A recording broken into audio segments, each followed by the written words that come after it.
want to go and check this live stream out over there. But I've also I recorded this, and then I thought, you know what, I'll do it as a live stream, because I just think sometimes certain topics, it just gives you more chance to explore them in a bit more depth. But also I just thought, because this week throughout my platforms, so that's on Facebook, on my Instagram, on here, I will be doing relationship topics, so that will be focusing on my role as a counsellor, one of my specialist areas, but I'll also be doing motivational stuff, and that's around my coaching. So for any information, you can find all the information on my Facebook page, Marianne Hanson Counselling Service, on my Instagram pages, which are Coach Marianne Hanson and Marianne Hanson Counsellor, and then obviously on here. And I've also got a personal page called Marianne Living Life, but that is more like a lifestyle channel. So anyone joining, feel free to leave your comments, feel free to like, to share, do whatever you want, but thanks for joining.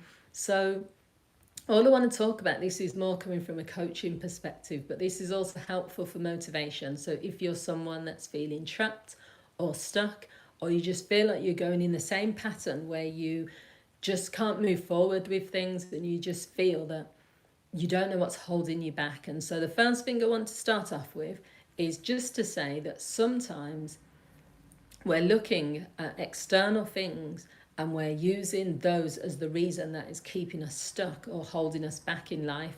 But the more we do that, you have to think of it as being, if you're saying the external factor is the thing that's holding you back, or your past is the thing that's holding you back, or the government or your parents or whatever it is, then what you have to realize is that because you have no control over those things, and you're saying, or you believe that they're the things holding you back, it means that there's no option for you to move forward. There's no option for you to succeed in life, because those things would have to change in order for you to be able to change. And that's not what I believe as a counsellor or a coach. I believe change starts from within. The external factors and the past and some of the things that are influencing us, so I use the word influence, meaning that they will have an influence on us, but they don't have to be the priority things that are stopping us from moving forward. So I'm just going to talk about 5 or 6 things that can help if you're in this situation. So the first thing is about moving forward from the past, letting go of the past. So the past can serve us in some ways. You know, it's a part of our life journey, so we can't just forget our past. So it's never saying just, oh, forget about the past, it doesn't matter. It does matter, and also it can be useful. The past can teach us what we don't want in the future. The past can help us to make sense of what we've experienced. The past can help us to learn lessons. So it's never about just forgetting it or saying, it's not important. However, if you spend too much time living in the past or reflecting on the past by saying, because this happened in my last relationship, I'll never trust anyone again. I'll never fall in love again because I don't want my heart to get broken. I will never go work for this company or a company similar to that before because my last boss was really terrible. If we do all of those things, what we're doing is we're limiting ourselves in life and we're holding ourselves back. Because one experience that has happened in the past doesn't have to then have the blueprint for the experience that could happen in the future. We don't know what's going to happen in the future. That's what's so good about life. You can be walking down the street and you could meet your, the love of your life. You could go to university and you could end up, having an experience which you never thought you'd have. You can go on holiday and have experiences. There's so much things you can do that you don't know that they're going to happen. But if you limit yourself and you cut yourself off from those experiences, then they're never going to happen, because you may be living in the past thinking about things that you've done before and have gone wrong. So that is a key thing. It's a major thing. We're all guilty of doing it. Even myself, sometimes I'll say, because this happened, maybe I won't go on that route again, or maybe I won't choose to eat that particular food. There's certain things which maybe I'll say, I'll have to stop myself and say, do you know what, just because this happened last time, it doesn't mean it's going to happen again. So stop holding yourself back by reflecting on the past. And if there are more traumatic things that have happened in the past, or things that you know are significant, you can always take the opportunity to work on those things. And the key thing there would be so that you can, finally release the past by working on those stuff but there's times where it's not the significant stuff that's holding us back. The second one is don't feed the negative thoughts. So I'm going to spend a bit of time talking about this. So negative people or negative thoughts or negative images or anything that is, and obviously negative, positive, they're just words, but anything that causes negative energy or causes us to feel like low or just has a massive impact on us in a negative way, we have control over how we invite that stuff into our life or how we continue to allow that into our life. So when it comes to people, we can't always, I don't agree with this whole concept of just cut people off, you know, it's a big like buzz thing, you know, cut them off, don't have these people in your life. Unfortunately, you can't always do that, and I don't always think that's always healthy as well. What you can do though is you can either limit the amount of time. So if it's in a work environment, you can limit, you don't have to get involved in all the gossip at work, you don't have to you know, spend time around, say, the most, I won't use words what I could use, but the worst person in the office who's always like causing trouble and that sort of thing. You know, maybe you have to work with that person. So what you would have to do is have a plan, a game plan of how am I going to tolerate, and you have to maybe use the word tolerate sometimes, being around this person for like 7 hours a day when, you know, they're quite negative. How can I stop myself from getting involved in office gossip? How can I, when I go to my in-laws, you know, and they're always critical of me and this sort of thing, how can I not allow that to impact on my relationship? So that when the negative things are there in front of you, so sometimes you can take action. Now, when it comes to negative thoughts, because negative thoughts are really, really powerful. They're not as powerful as positive thoughts, but they're really powerful because of the impact they can have. Now, I've worked with many people over the years who are suicidal. I've worked with depressed clients, and I'm talking severe depression, where they're literally having the counselling sessions in their room and they haven't left their room, you know, or where they literally can't function at all or go for days. This is severe depression. Now, when you're having negative thoughts, when you're in that type of your stage, then there's no point in just sending someone a book or saying to someone just think positive. And I also don't think that is also, I think that's quite patronising as well to lots of people. So I'm not even going to say that. What I talk about is not feeding the thoughts. So the thought might appear as something like you're worthless, or you suck at like relationships, or do you know what's the point in you trying, you might as well give up now. Now, when that thought appears, you have no control over it, but it has originated from somewhere. So it might have originated from something from 10 years ago, or just something from the past, or it could just be random. Now, what you have to realise is don't give any meaning to it, but also do not feed it. If you feed that thought by like listening to it and by adding more to it, yeah, I am worthless because and you list all the reasons. I'm worthless because I didn't get that job I went for. I'm worthless because my partner told me that I was. I'm worthless because my parents never approve of like anything I do. Then you're just going to give it more and more energy. And then what will happen is the negative thoughts will be so consistent in your life that they will be the thing that holds you back. Whereas if you make a decision that, you know, I'm not happy with these negative thoughts, these negative people, these negative images, you can just put small changes into your life. So one good example would be you can censor what you watch and you can be selective.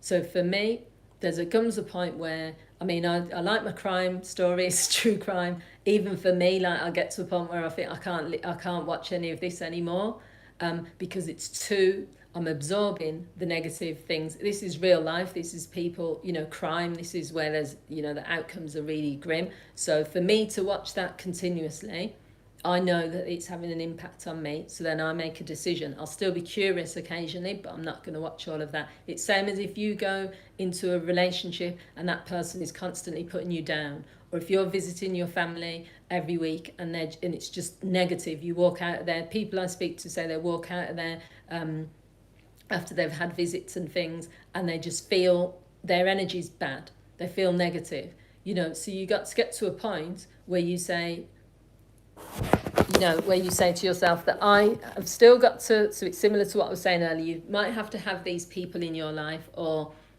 you might have to entertain it, but you don't have to feed it. Don't feed the thought. Don't say, do you know what?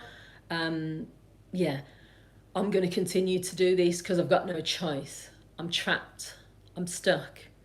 Well, the news is saying that the world is a really bad place, so I can't travel. I mean, I travelled recently. It was packed. Those those planes were packed of people. The airports were packed. Now, if every single person on the planes or on the airports, would say it's not the right time to travel, traveling isn't a good idea because I've not got no money financially, or traveling's not good because everything that's going on in the world, then the airports would be empty like they were during the pandemic. So what you have to think about is put things into context.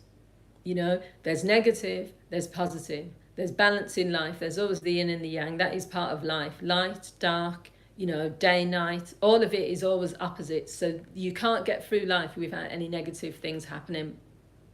You can't escape any pain, like a pain-free life. So what you got to do is say to yourself, when these negative things appear, I'm not going to feed them. It's like with a plant, you're giving it water, you want it to grow, but if you left it without any water and you just decided to put it in a dark cupboard somewhere, no water, no light, you know that it's going to die eventually. So the same thing with the negative thoughts. Don't keep feeding them. Don't respond to them. Don't say, yeah, that's true. I've got some examples to give. Yeah, do you know what? Things are really grim because everything in the news is telling me that, because everything I'm reading, I'm hearing it, every conversation I'm having, you can find all of that everywhere, but you can also find some light within it. So that comes on to the next thing, which is reframing things and reframing your situation. So for every situation, there is something which we do in counselling called reframing. And all reframing really means is looking at something from a different perspective. So it's not as well being patronising, as I've said, to say to someone, okay, you've been evicted from your house and you've got no money for food, but think of the positive, at least this has happened. I don't think that is not, it's also dismissive of someone, and it's also patronising. That's not what I'm talking about when I use reframing. So say someone's in a situation where it's really hurt them, or they're thinking, they've got quite a strong negative beliefs about a situation. So this is, basically cognitive behavioural therapy. It's not the situation itself, it's how you view the situation and respond to it that is causing you to feel the stress or to behave in a particular way. So I'll go back to my classic examples when I was at university. 3 people are all travelling on a train, all separately, and the train crashes. Now they all survive, but they're very shaken up. Person A says, oh God, trains are dangerous. I'm never going on a train again because of what happened. So their perception is that because that happened, the train had a crash, no trains are safe and they'll never travel by train. And there are literally people that this happens to, whether it's a car crash or a plane. I'm never going on a plane again, never going on a train again. Person B says, oh, I'm so lucky that we came out of that alive, and that, if I'd got any injuries, that train driver is very skilled at what he does. That shows me the security that trains are okay to drive on. And you know what? It was a one-off. I've been driving trains, been on trains for like years. Nothing's happened. I'll get back on tomorrow. Person number 3 says, oh, I'm really anxious about going on trains, so I'm going to take a step back because that's really shook me up. And that's also triggered me about like transport anyway, and I need to just take a bit of step back and work through what it is about this situation that has caused me to feel so like affected by it. So I'm going to take a step back and I'm going to make a decision. So this is about reframing. You've got 3 different people who've all seen it from different perspectives. They've all had the same experience, and there's loads of experiences. Breakups, there's the person who relationship ends, the next day they're back out there going on dating sites. The person whose relationship ends and then that's it, love of their life, it was their first love and they've never dated again. So when you reframe things, you just look at things from a different perspective. A good way of doing it is to think about that situation in isolation. Don't attach that situation with anything from the past. Don't attach that situation with anything that could happen in the future. Just think of it in isolation. Okay, I was in a car, I had a car accident, what happened? Okay, it was because I was tired, maybe. It was because the person in the other car wasn't looking what they were doing. what's the likelihood of that happening again? So you can sit and evaluate. I do that a lot. I'll reflect. If something negative happens, I don't then start looking for more negative things, or I don't start saying, well, this means all of this stuff. I reframe. I'll say, do you know what? Okay, let's think about this.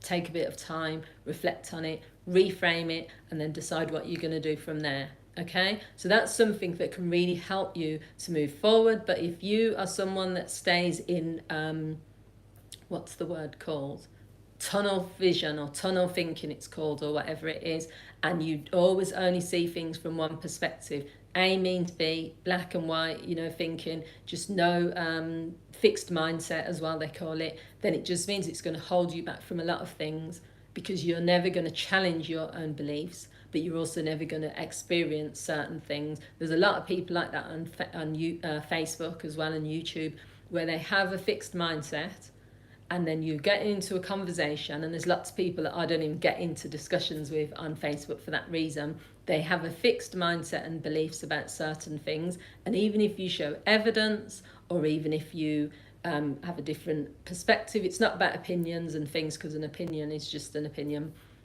Even if there's research to say something different, even if there's evidence to say something different, that person cannot even receive that stuff, because their mindset is so fixed on the particular thing. And it does hold you back in life, because it just means that you're not going to learn something different, but you're also going to stay stuck.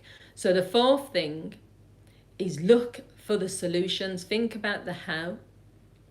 So if you're ever in a situation and you feel that it's holding you back, that you've been stuck in this position, that you're, especially when it's come to thinking patterns, your emotions are stuck, your behavior patterns are stuck, you get angry all the time. So it might be like, anger is a big one that people just say, I keep losing it, I keep getting angry, or if it's just, you just don't feel motivated, or whatever it is, think about the solution. So if you have a solution focused mindset, it means that it can actually invigorate you sometimes, because even me, I'll go to bed sometimes, or some days where I've got, right, this is what I need to achieve, how am I going to make it happen? Your brain starts finding ways. So, right, maybe I could do this, maybe I could write a book, maybe. You'd be surprised that when that's about the feeding the thoughts, it's feeding your brain as well. When you feed your brain and you get all enthusiastic and you start to get really pumped up, your brain will find things for you. You'll be amazed. There's times where I'll fill my journals with, right, I can write this book, I can start this course, I can do this, and you might not do it all, but it just gets you in that energy where you can do it. So it's look for solutions. Don't focus on the problem. If you can't pay your rent and you're worried about not being able to pay your rent next week, what's the point in worrying for the next week? I can't pay my rent. I can't pay my rent. What am I going to do? Oh, I'm going to get evicted. The landlord's going to kick me out. I can't pay my rent. Is that helpful? Or is it more helpful to say, I can't pay my rent at the minute. I've got a week to find a way that I find the how. That's it. Look for the solutions, the how. What could I do in a week? What have I done before to get money when I've needed it? Can I negotiate with the landlord to give me a bit more time? Are there people in my family that could, help me out, get some money from them? There's your brain, if you think solution rather than problem, your brain will come up with at least 5, 6, 7 ideas. Every time I've been in that situation myself, I can only speak for myself, whether you're religious and you go to bed and you pray on it, whether you just write things down, that's another thing, is writing it down, whether it's reaching out to your networks and resources, whether it's tapping into things that you've tapped into before, your inner resources. So, when I've been in this situation before, this is what I've done. You'll be amazed at the solutions. I've never been in a situation where I've been stuck and then I've not come up with a solution in the end, when I've just focused on, I need to find a solution to this. But when I've just been this is the problem, but you can't find solutions in negative energy, because your negative energy is just going to take you down. So that's important. The fifth thing, so we've got 2 more, is having faith in yourself. Now, I could do a whole new video on this, but as I said, throughout this week, and for the next sort of 4 weeks, I'm going to be doing more live streams and stuff. But anyway, The having faith in yourself bit is about having enough confidence and trust in yourself and building up that belief. If it means you have to do personal development every day for the rest of your life, if it means you have to have coaching, or if it means you have to do self-coaching. My other video, if you watch it, my last live stream, was about being your own coach. So it's not always about saying you have to go and speak to a coach. You can coach yourself to be the best you can be. But you have to have faith in yourself. You have to have that level of confidence where you walk out into the world and you back yourself. You know, there's too many people that are, if you don't back yourself, no one else is going to back you, and they'll pick up on it. They'll pick up on your energy. They'll pick straight away. People will pick up on your energy, but you have to, like, you almost have to get up every day and tell yourself that you're going to have a good day. Tell yourself that you're going to, if something needs to be resolved, you're going to deal with it. You know, go out into the world and not with fear, but you're walking out with good energy, where if you interact with people, it's in a positive way. If you, the amount of times when I was on holiday, that's a good example of, you know, going solo on holiday and then just making an effort to like engage with people. There was someone, I went on a boat trip when I was over there in the Seychelles, and I was on, it's packed when you're on, it's when you're in crowds, like at the beach or at the restaurants or on the boat trip, and you're just solo and stuff, and you're aware of it because everyone's coming on in groups. Thanks for joining, whoever's joined. And yeah, I've got lots of comments, but I can't read them properly right now, but I will look at the comments. So I sat down and I'm thinking, oh, this is a 2-hour boat trip. I was still happy, I was excited. This woman came out of nowhere. She was from Chad in Africa, and she's like, oh, another black woman, she went, and she came and sat by me. And it was just really nice because then we just talked. We're still in touch now. We've got on each other's WhatsApp. But she came over and we talked the whole like 2 hours. We were talking, we were taking pictures and stuff.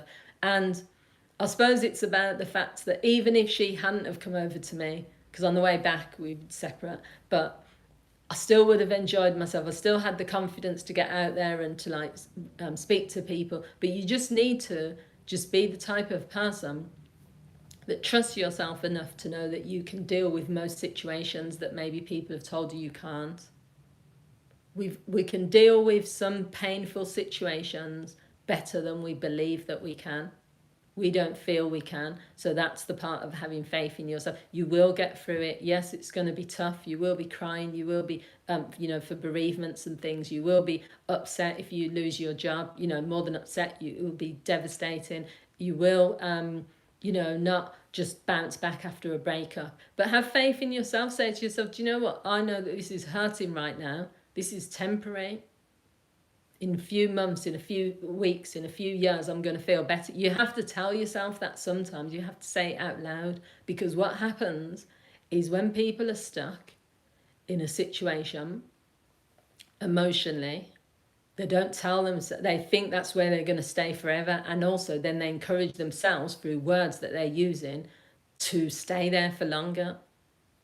So what you need to say is that I'm in a tough situation right now, and just accept it. Accept that you're feeling sad right now. Accept that you've gone through a breakup. But don't say to yourself, well, I've gone through a breakup, I'm never going to fall in love again. I'm never going to get over this loss. I'm never, ever going to... Don't use words like never. In fact, don't take that out of your vocabulary, because I don't use the word... 2 words I don't use. There's more than 2, but these are the ones. I don't use hate. I use I might say I dislike my job, or I might say I dislike... that type of food. I don't use hate because I just think it's too extreme. And I don't use never. Never will this happen, or I'll never do this, because that's too extreme. And they're too... If you're going to use words like that, your brain holds on to that. So if you say, I'll never find another person to love me, or I'll never be successful, then that's what your brain's going to believe. So what you should do is just change your language so that you don't have that in your vocabulary, and believe in yourself. Do you know what I mean? If you go for something and it doesn't work, what's the worst that can happen? Do you know what I mean? If I as a counsellor, with millions of counsellors in the world, but also especially if you go on the counselling directory, which I'm on there, I'm also on BetterHelp as well as a counsellor. There are thousands, there's 17,000 at the last check, counsellors on the counselling directory. Imagine if I went on there saying, I'm never going to find any clients because there's 17,000 other counsellors out there. What have I got to offer? What am I, and just kept like putting myself down. Then what? That's not also going to help me. Someone said they like my accent. I'm from Birmingham in England, Birmingham, England. So if you can't put yourself down. You have to say to yourself, do you know what I mean? You have to, if you becoming the best version of yourself, because you never ever fully actualized if you follow the theory of that's what people are seeking, to become their very best version, then you've got to have faith in yourself and confidence to say, right now at my level, I'm good, I can be better. But yeah, you don't just have faith in yourself. Finally then, because I'm coming up to the like half an hour stage, and with these live streams I don't like to go too long, is just change your mentality. That sort of ties into a lot of things we've already said, so I won't stay on that for too long. Having a positive mental attitude, and I know it's boring because it's like everyone says it, makes a big difference. It does help to stop holding you back.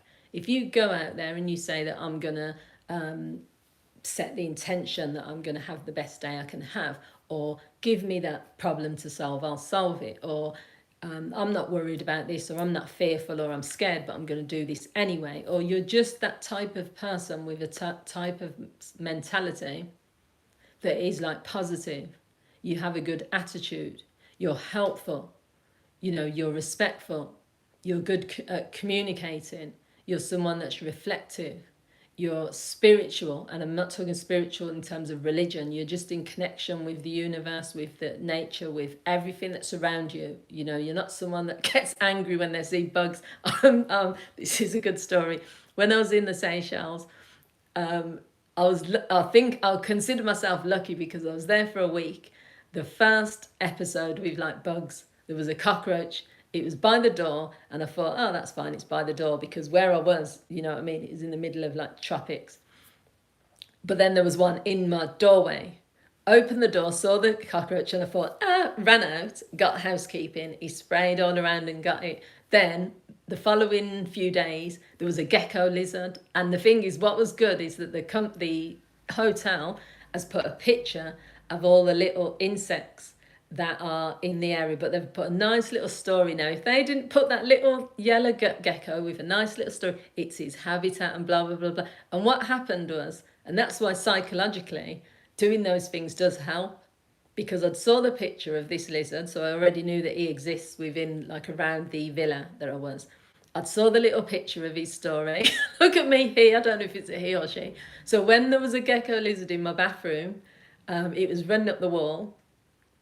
I wasn't as scared as I should have been, and because I'd already had the cockroach, that's another story. But anyway, I called housekeeping, they couldn't find him, they looked, couldn't find him, and then I just ended up enjoying my holiday, and I wasn't like scared of, now if I was in England and there was like an insect in my property, even if it was a moth or a little wasp or whatever, I probably would have just been freaking out and stuff, because it's kind of like, but this is where the whole thing of changing your mentality, I think that fits in with what I'm saying, is whether it's through changing your mentality to just let things go more, just being in more connection, being more conscious of the decisions you make in life, being more self-aware and more aware of what's going on around you, being selective. The biggest thing, censor the things that you watch, or the things that are causing negativity, the things you see, the things that you interact with. You're in control. You are in more control of things that you think you're not.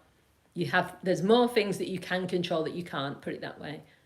There's probably a million things you can't control, but there's a million things you can control. When it's just you, when you wake up, you can decide what you're wearing, what you're going to eat, a lot of times what you're going to do. You can't always, because if you're at work and stuff.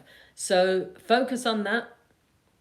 Don't spend tireless brain cells and energy and time focusing on all the things you can't do. I'm just going to see some of these comments. Oh, someone's, okay. So someone from America is talking about an area that is near to where I live in England, and that's where their aunt is, and they're traveling there. Oh, okay. Well, enjoy your trip to England. And so, yeah, that's it. It's just about, and this is, for me, making these videos, I don't go live a lot on here. I will still be doing my recorded videos mainly, but I will go live occasionally, but it is just, you know what, don't hold yourself back. What's the point? There is no point in life in getting to a stage in your life where you turn around and you think, do you know what, I wish I'd gone for it more. I wish I'd done this, or I wish I hadn't have like spent so much time in this job that I hated, or in this relationship that I didn't want to be in. You know, just go for it. Just don't hold yourself back. Think about all the things we've talked about, you know, not clinging to the past, not feeding the negative thoughts, reframing things, looking for solutions instead of focusing on the problem, having faith in yourself and changing your mentality. If you did all of those things, then possibly it would help you then to get towards, you know, being unstuck if you are stuck. Thanks for joining. Thank you, Side Cash Talks, I think it is. And you've got Don Cato and everyone else that joined on this live stream. Thanks for joining me. I really appreciate it. And everyone that is going to be joining on the replay, feel free to leave your comments. I'd love to hear what you think. Thanks for watching. See you all soon. Have a good day. Bye.